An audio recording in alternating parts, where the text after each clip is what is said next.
Hello, my lovelies. Welcome back to my channel. So, guys, I just wanted to make sure that everybody out there is understanding. I've launched a little series on missing children, children who have been found, children who haven't been found, and a great many of the cases that I'm looking at right now have been solved. The Maddie McCann case, the Nicole Moran case, and the Livia and Alessia Shep cases have not been solved. However, when I'm going over details of the children who did vanish and then were found, I'm not going to go over those details and how and what injuries, horrible injuries, those poor little souls sustained. And I'm not going to take my revenge out on the criminals who were caught precipitating these horrible deeds and acts. I don't try to understand it. But if we want to go and, try to find a solution, we need to start to try to understand what goes on in the mind of a criminal and understand that the abuse that they themselves endured as children, yes, as children, we need to not forgive them for that.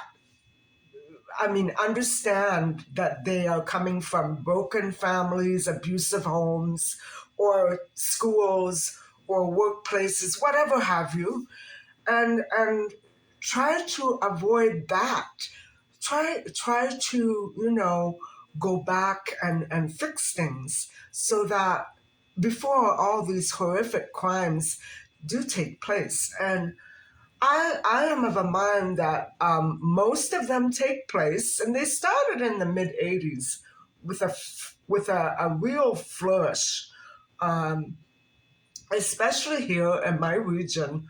They started in the mid '80s after a whole category of movie themes began to open up across the big screens. Now, mind you, this is before Netflix. This is before social media. This is before cell phones and DMs. So this goes back a long time, but it's still really deeply rooted in our culture now. Unfortunately, I wish we could get it out of there.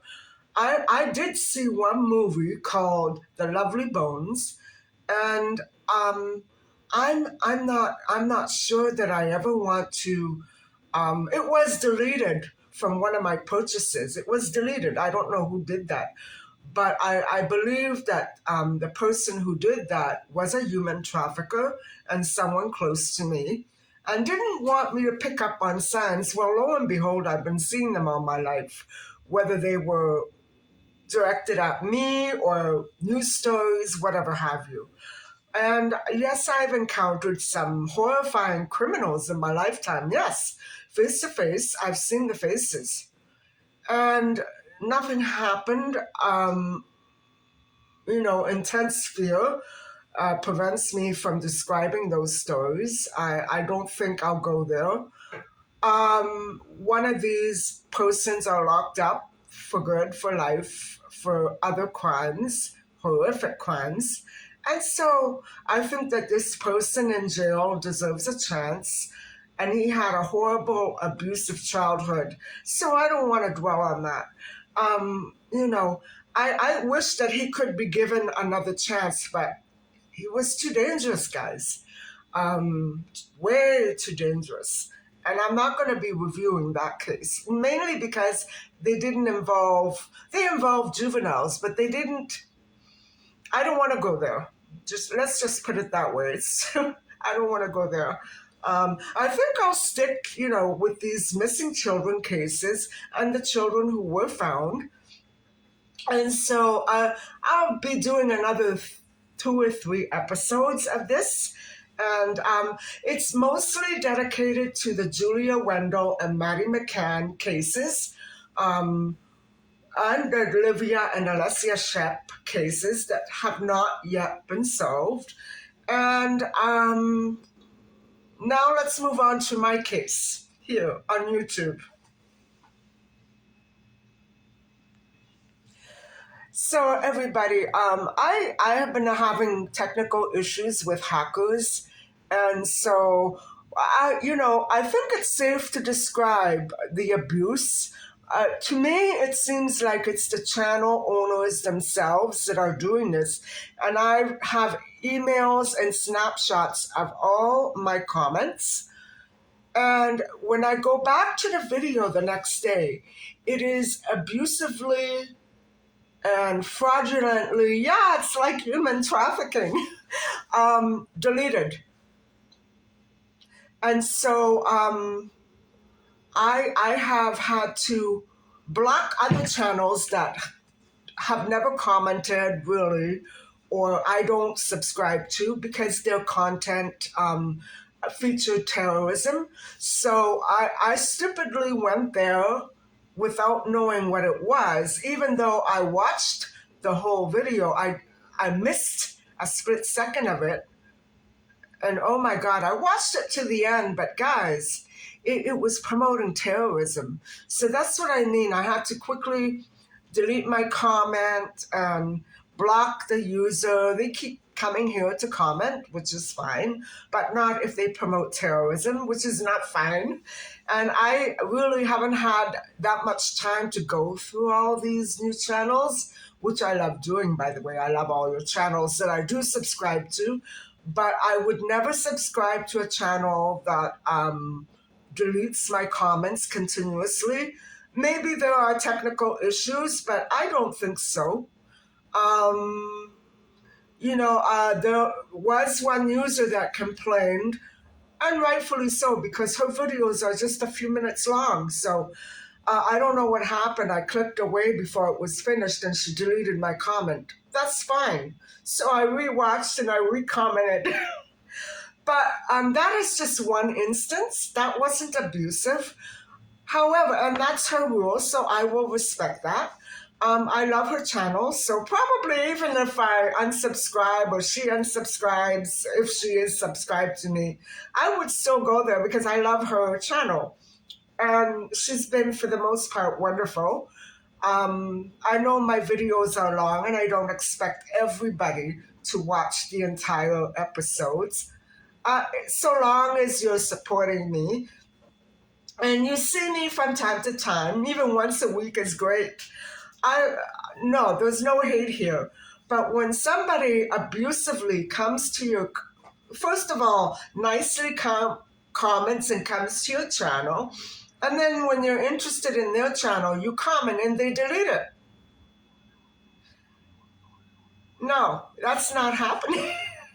That's not. So I will be, for the sake of my workload and not through hate, I will probably unsubscribe to some of you who have been doing that, just so that I don't go to your channel anymore, because it's happened every day this week.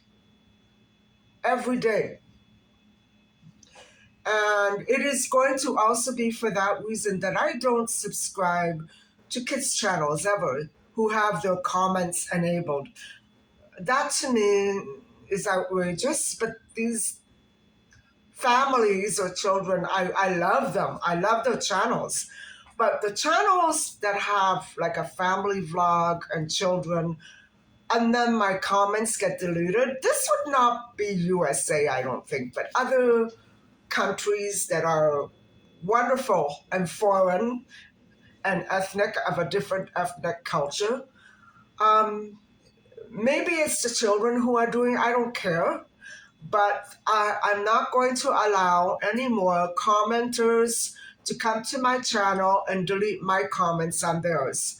Yeah, I know it's going to be tough to crack down on, but it's too much of a workload for me to go back to your channel and watch the same video over and over because you changed my settings or hacked my account, and then I have to keep watching the same video that I have in my email that I comment in my comments that you deleted. So not only will I block you, out of workload, out of the easing of my workload, not that I really care if you hate me or not, I don't care. But, don't come to my channel. And you can come to my channel anytime and comment, but if I leave a comment on your channel, leave it there. Leave it there so that I know that I've commented. If you're deleting it, that means that you're doing something that you shouldn't be doing. As you can see, this is not a washing hair day, at least not yet. But I've been looking at your comments from 11 a.m. to 5 p.m. this afternoon. And it seems that by the time I get back down to the bottom of the list where I started, all my comments have deleted on your channels. So this has gone too far. And guys, there was one big subscriber that I love watching. And it seems that her mama, just like in my case with the Australian mother and daughter, which is still under FBI investigation, they hacked in, like that Australian family hacked into my account and deleted all my pretty much all, because at the time I just had a handful. And they kept repeatedly doing it and coming back to my channel, and I found out it was them. It was those IPs. And so that was terrorism right there. But anyway, what I'm trying to say is this other channel, Texas Girl, she has a little girl, and she has a really nice blog, guys. Well, it seemed that I was attacked after I visited her mom's channel. And I'm not saying it was her mom. It would be incredible for me to believe that. I believe it was somebody there because it was a live stream. And this is why I don't go to live streams. I kicked myself for doing that. After I went to that live stream, which I was the only commenter, my cell phone, my device froze, my laptop froze, my device froze, everything froze. And from then on, I couldn't comment on my one device. And so this person is convinced that I hope not, that whoever is doing it, I'm not saying it was from that channel. Because in this case, I honestly don't know. But whoever it is, it's probably a YouTuber that's just building up their channel. And indeed, that live stream was about how to build up your channel. Stupid me. Excuse me. And so I believe I was attacked by a small channel after I went to this big channel. And it does seem that every time I hit a mother and daughter team, I suffer for some reason or another. I don't know why.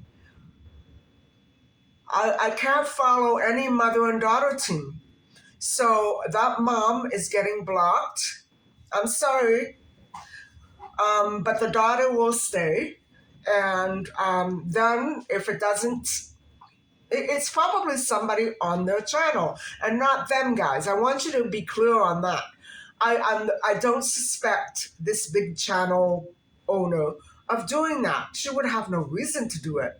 But somebody on that channel, somebody who probably has seen my comments on that channel and maybe who follows me, I'm not sure. But this is going to stop because if it doesn't, I will again call the FBI and direct them to that channel to see if they can find out who is doing it. You know what I mean? Because it's because the IPs are covered. I can't see what it is. So I have no idea of knowing exactly who is doing the hacking, because when I go there to look, it's a covered IP. It's a covered IP. I can't see what it is. So anyway, guys. Later, we're going to be talking about Alison Perot and her disappearance and subsequent discovery in a stadium park. A stadium park, by the way, which was very beloved to me because my father's soccer team used to go there and play every week when I was a child. And we used to go there. It really obliterated all those good memories that I have of the varsity stadium. So stay tuned. As for my menu today, uh, how's a big bag of drugstore popcorn sound to you? I have no inclination to cook, although I'm pretty much sure I'm going to have to cook something later on. Probably a nice thick soup or something. I don't know. We'll have to see. Right now, I'm not very hungry. And I don't know what's on the agenda on the menu for this weekend, guys. I'm still trying to make up my mind about it. I'm not in a cooking mood, I guess. So I think I'll have to think about this a little more. To tell you the truth, I'm pretty much fed up to here with pizza. And lately I've been half eating them, half throwing them away. I know I could make smaller pizzas, but I don't know what to say about that. So maybe I'll make a tiny one tomorrow and be done with it and, move on to another recipe in a few days. I'm not sure. I'm not much of a kitchen person, unfortunately. So anyway, guys, I'll talk to you a little bit later. I need to finish editing tonight's video. And so you will be seeing this tomorrow night. And so stay tuned for the abduction and situation occurring in 1985. I believe it was 1986 with Alison Perot. So, and she was only 11, guys. So hold on, and I'll be coming back to you presently.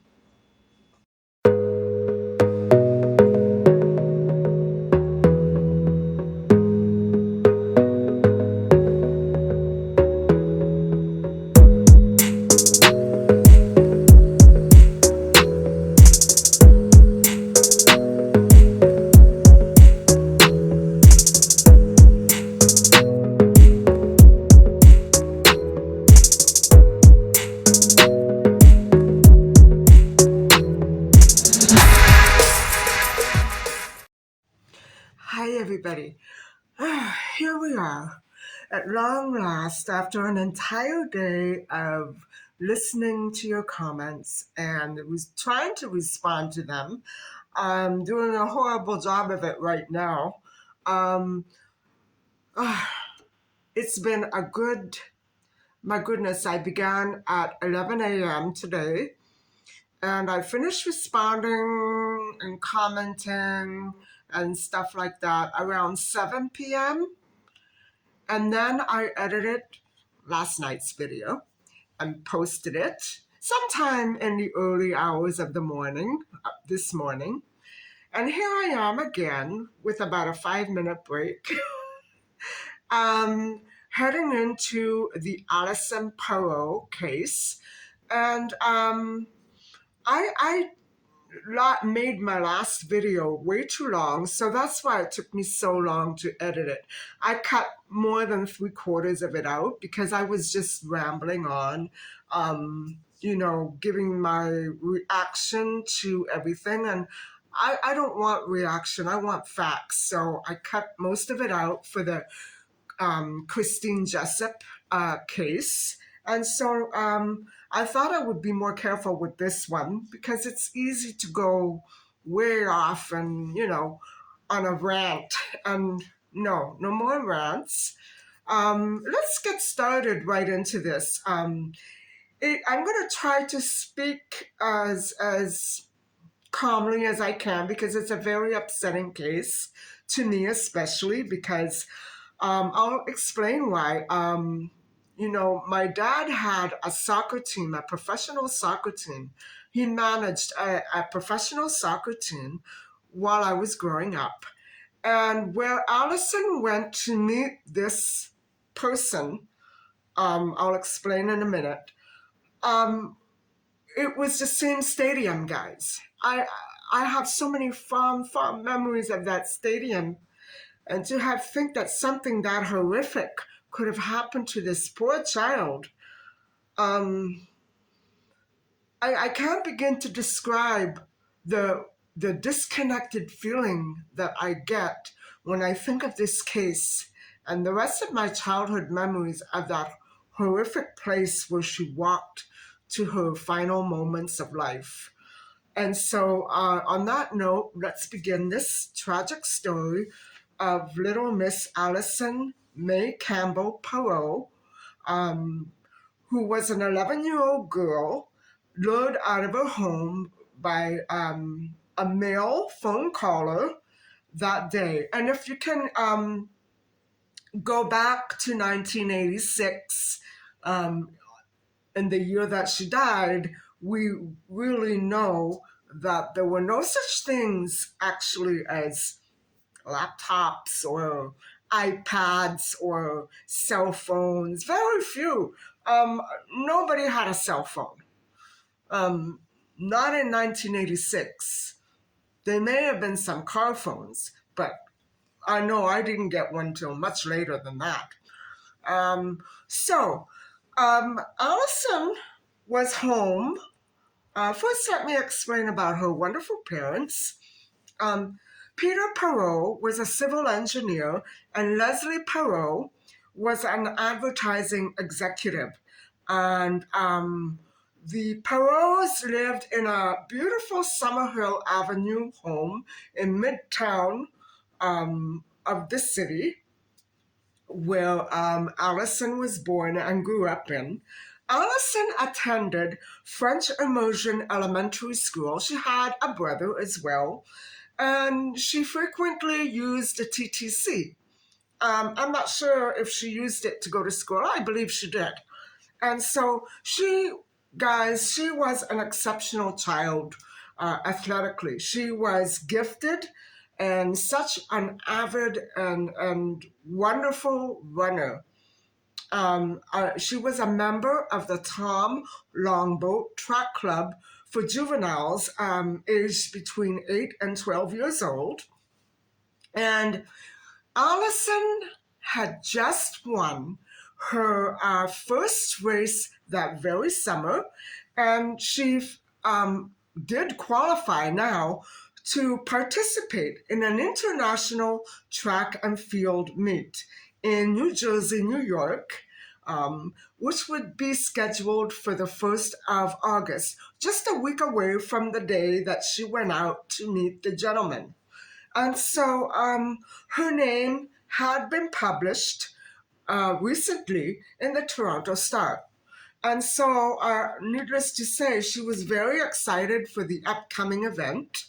And while her parents were at work, she stayed home and was basically maybe a latchkey child, I'm not sure. Um, anyway, let's get on with the story.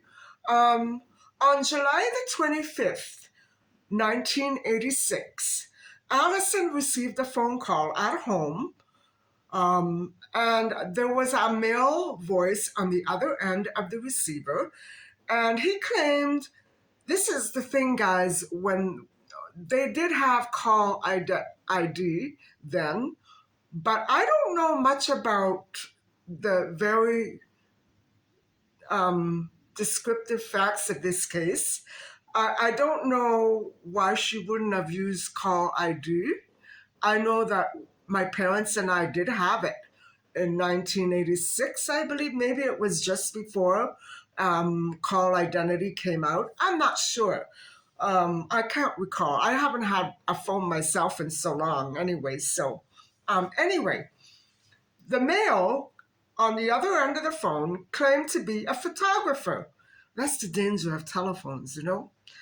And he asked her to meet him at the university near the stadium.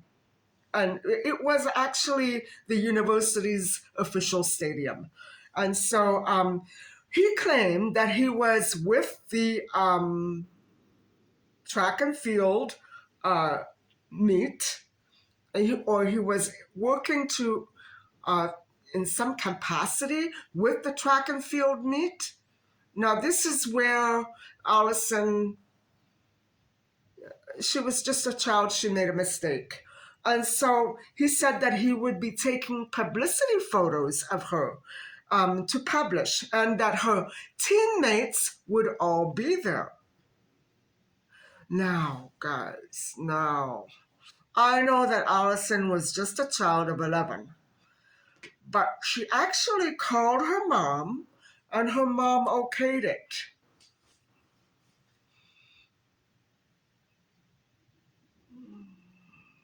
So, there would have been a number, maybe Alison didn't have the phone numbers of any of her teammates.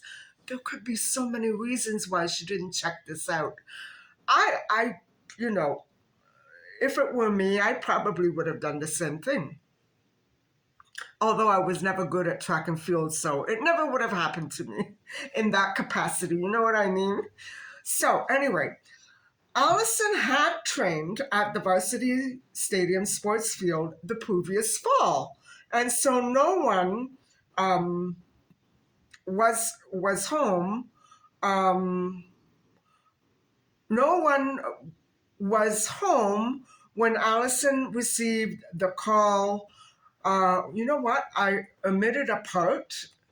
What happened was earlier in the summer, a babysitter who was watching her brother, Alison was at summer camp. And so a babysitter picked up the phone and took the message for Alison. Now, guys, why the babysitter wasn't there is another mystery to me. This case doesn't sound right.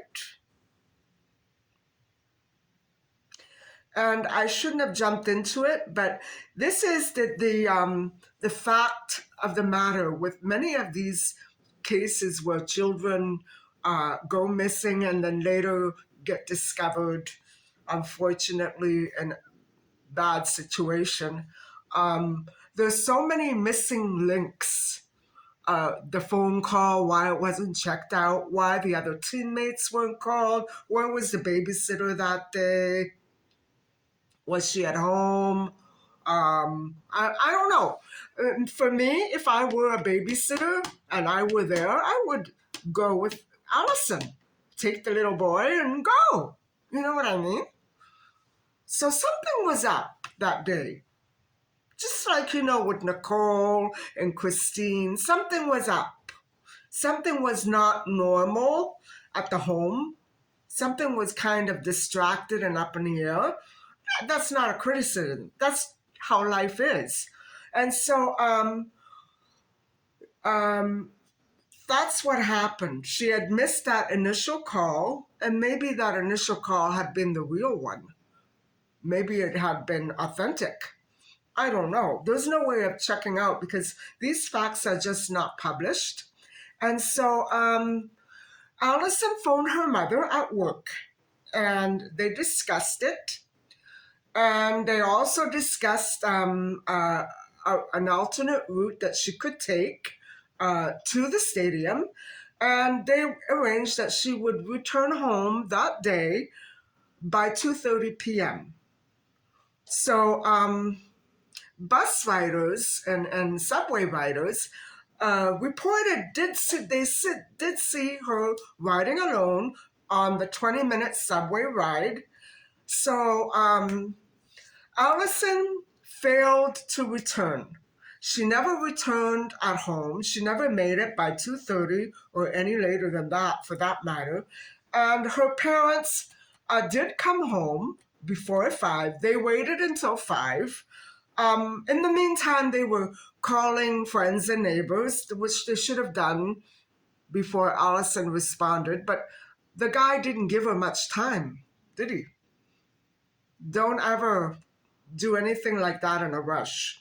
And so by 6 p.m., Leslie and Peter called the police to report Alison missing. They explained the situation. So obviously, they realized that it called for alarm, that that situation was a danger and a threat and not what they thought it would be. And so hundreds and hundreds of people branched out to do searches in the following days. And within a few days, Alison's body indeed was discovered. And it was discovered by two boys walking in a very densely wooded area of Kings Mill Park, which is beautiful, guys. It's a beautiful park in the York Mills area of my city. And I went to very many singles dances in that hotel there. I remember it being so beautiful. And I always, except for maybe once or twice, felt very safe walking to my car at night. With girls around me, of course, I could never handle that alone, never. Anywhere, not just there. What I'm saying is that I should have been more frightened. You know, I I never really keyed in to my brain that Allison's body was found there. You know what I mean? I never thought of it. I was so safe, guys, in those days, and except for some minor run-ins, which I may or may not discuss in another story time. Uh, I should have been scared, my point is. It is a very old area and a very old hotel in that intersection by the York Mills subway station. And I love it there. I love it there, but not for what happened to Allison. There's a wonderful history, but we're not interested in that. So the Kingsmill Park is situated in the Humber River below the York Mills subway station. So it's kind of creepy, you know, it's got a creepy kind of landscape, but it is beautiful. And Allison had been bound and attacked and choked to death. So her remains were cremated, and I guess they did all the DNA analysis and everything, and they preserved it.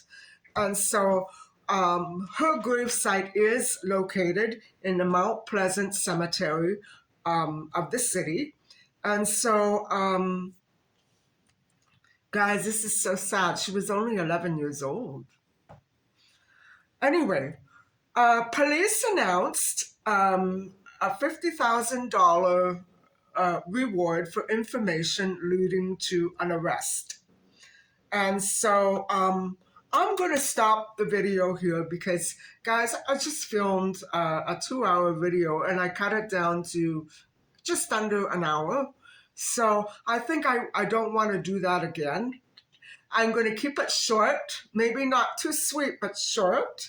And I'll just be discussing the rest of the case tomorrow or in a few days.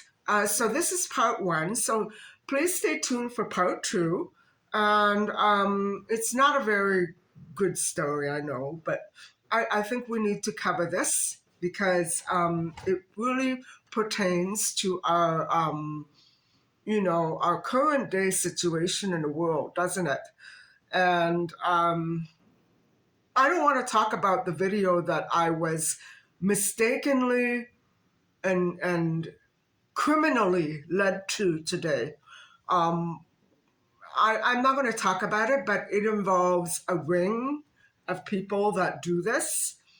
And oh, I know that there were people there who were kidnapped. Let's put it that way.